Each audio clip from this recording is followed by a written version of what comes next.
tú ya sabes todo lo que voy a contarte. Jesús, Yo sé que conoces todo lo que voy a confesarte. Jesús, A lo mejor sueno agitado, pero no he venido a reclamarte.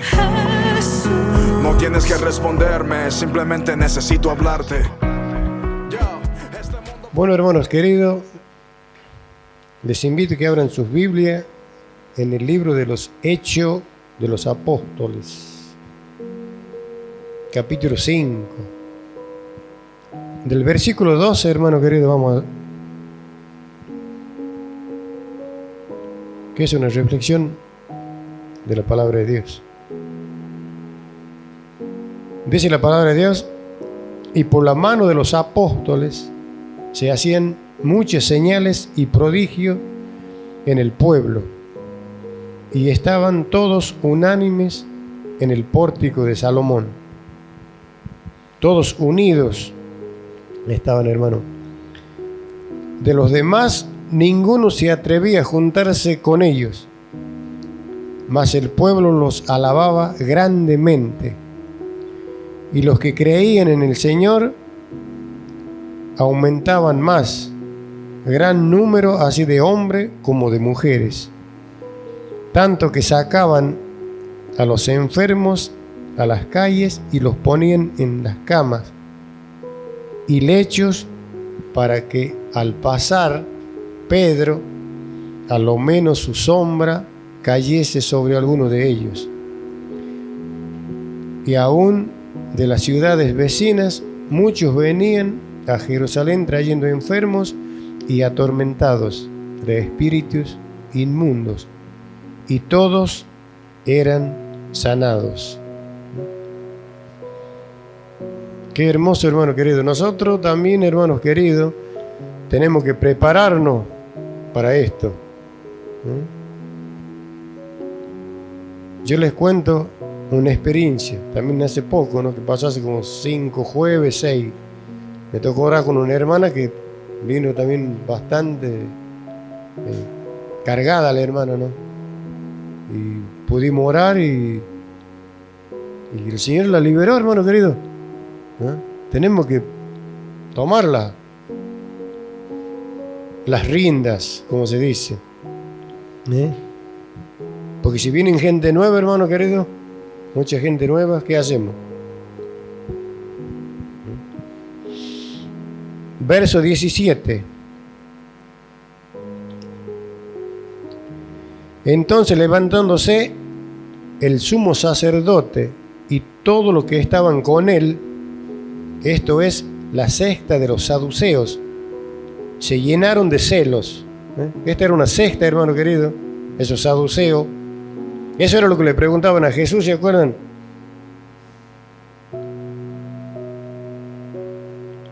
Tenemos ahí en Mateo.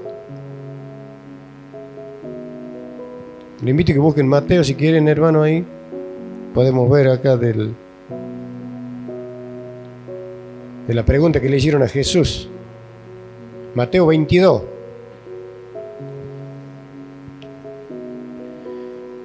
Dice: en aquel día vinieron a él los saduceos, que dicen que no hay resurrección, y le preguntaron diciendo: Maestro, Moisés dijo, si alguno muriere sin hijos, su hermano se casará con su mujer y levantará descendencia a su hermano. Hubo pues entre nosotros 7 hermanos. El primero se casó y murió, y no teniendo descendencia dejó su mujer a su hermano. De la misma manera también el segundo y el tercero, hasta el séptimo. Y después de todos murió también la mujer. En la resurrección, pues ¿de cuál de los 7 será mujer, ya que todos la tuvieron? Entonces respondiendo Jesús les dijo: erráis ignorando las Escrituras y el poder de Dios, porque en la resurrección ni se casarán ni se darán en casamiento, sino que serán como los ángeles de Dios en el cielo. ¿Creemos esto, hermano querido? Lo que dice la palabra de Dios. La palabra de Dios, hermano querido, es realidad, hermano querido. Es viva, eficaz. Y quiero que veamos, hablando de ángeles, en el Apocalipsis 22.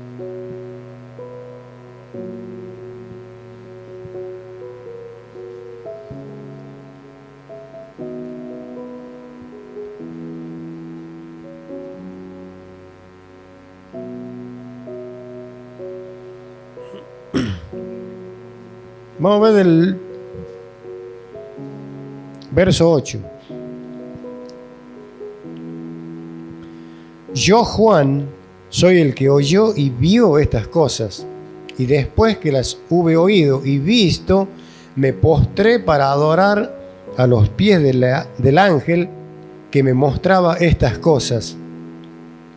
Pero él me dijo: mira, no lo hagas, porque yo soy consiervo tuyo y de tus hermanos, los profetas, y de los que guardan las palabras de este libro. Adora a Dios. Ve, hermano querido, cómo se cumple la palabra de Dios. Aquí era un siervo de Dios este. Era un ángel ya, que vino Juan. Juan lo quería adorar y ya se quería postrar. Él le dijo: no lo hagas. Yo soy consiervo tuyo, de tus hermanos y de los profetas. Ahí está cumplida la palabra, hermano querido.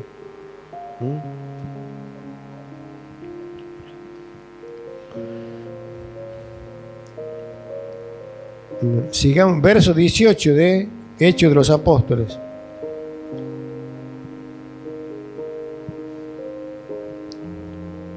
Y le echaron mano a los apóstoles, estas personas que estaban celosos, y los pusieron en la cárcel pública. Mas un ángel del Señor, abriendo de noche las puertas de la cárcel y sacándolos, dijo: id, puestos en pie en el templo, anunciad al pueblo todas las palabras de esta vida. Miren ustedes, hermano querido, cómo Dios envió el ángel y lo sacó, estando preso, y estando todos los guardias ahí. Habiendo oído esto, entraron de mañana en el templo y enseñaban. Entre tanto vinieron el sumo sacerdote y los que estaban con él, y convocaron al concilio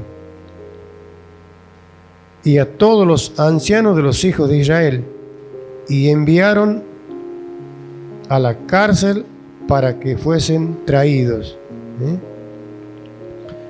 Dice el verso 22: pero cuando llegaron los alguaciles,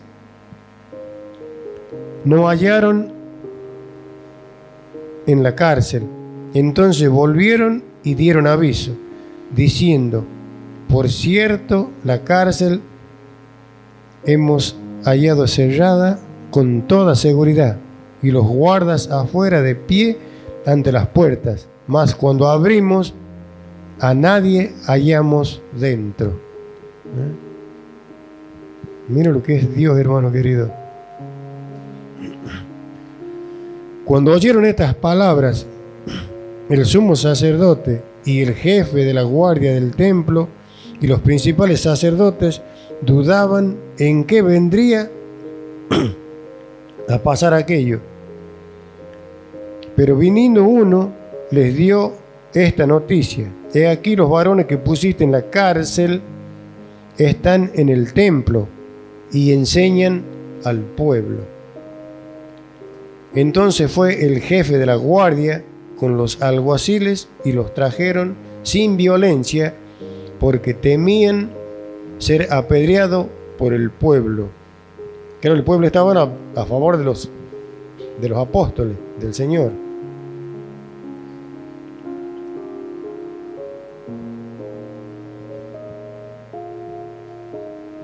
Cuando lo trajeron, los presentaron en el concilio, y el sumo sacerdote, que era de estos de los saduceos, les preguntó, diciendo: ¿no os mandamos estrictamente que no enseñases en ese nombre, y ahora habéis llenado a Jerusalén de vuestra doctrina y queréis echar sobre nosotros la sangre de este hombre. Eso es lo que dijo el sumo sacerdote. Mira lo que le responde Pedro. Respondiendo Pedro y los apóstoles dijeron: es necesario obedecer a Dios antes que a los hombres. Gloria a Dios. Y le sigue diciendo Pedro ahí: el Dios de nuestros padres levantó a Jesús, a quien vosotros matasteis colgándole en un madero. Pedro ya no tenía miedo ahí, hermano, ya estaba lleno del Espíritu Santo de Dios. A estos sacerdotes, lo que eran, gobernantes. A este Dios ha exaltado con su diestra por príncipe y salvador de nuestro Señor Jesucristo, para dar a Israel arrepentimiento y perdón de pecados. Y nosotros, le dijo Pedro, somos testigos suyos de estas cosas, y también el Espíritu Santo, el cual ha dado Dios a los que le obedecen, le dijo. Ellos, oyendo esto, se enfurecían y querían matarlos. Miren que los saduceos eso, estaban con la vena hinchada. Entonces, levantándose en el concilio, un fariseo llamado Gamaliel, doctor de la ley, venerado de todo el pueblo, mandó que sacasen fuera por un momento a los apóstoles. Este Gamaliel, hermano, lo instruyó a Pablo, al apóstol Pablo. Este Gamaliel, que era un hombre sabio. Y luego dijo: varones israelitas, mirad por vosotros lo que vais a hacer respecto a estos hombres. Porque antes de estos días, dice, se levantó Teudas, diciendo que era alguien. A este se le unió un número como de 400 hombres. Pero él fue muerto y todos los que le obedecían fueron dispersados y reducidos a nada. Después de esto se levantó Judas, el Galileo, en los días del censo, y llevó en pos de sí mucho pueblo. Pereció él y todos los que le obedecían fueron dispersados. Y ahora os digo: apartaos de estos hombres y dejadlos, porque si este consejo o esta obra es de los hombres, se desvanecerá. Mas si es de Dios, no la podéis destruir. No seáis tal vez hallados luchando contra Dios. Y esta obra es de Dios, hermano querido. Damos gloria a Dios por esto, hermano querido. ¿Cuántos años hace que está esta obra, no? Y seguimos, gracias al Señor. Y convinieron con él, y llamando a los apóstoles, después de azotarles, les intimaron que no hablasen en el nombre de Jesús, y los pusieron en libertad. Miren, lo azotaron injustamente. Miren lo que es la injusticia, En vez de estar contentos de lo que los apóstoles hacían milagros, señales, ahí, las cosas que habrán visto, se enojaban. Y ellos salieron de la presencia del concilio gozosos, miren los apóstoles, de haber sido tenidos por dignos de padecer afrenta por causa del nombre. Estaban regocijados estos hermanos que por las cosas que les habían pasado. Padecer, dice hermano querido. ¿A quién le gusta padecer? Pero tenemos que padecer a veces por causa del nombre del Señor, hermano querido. Algunos dicen: ¿cómo yo soy hijo de Dios? ¿Cómo me puede pasar esto? No te va a pasar. ¿Y a Jesús qué le pasó? Hijo de Dios y sin pecado.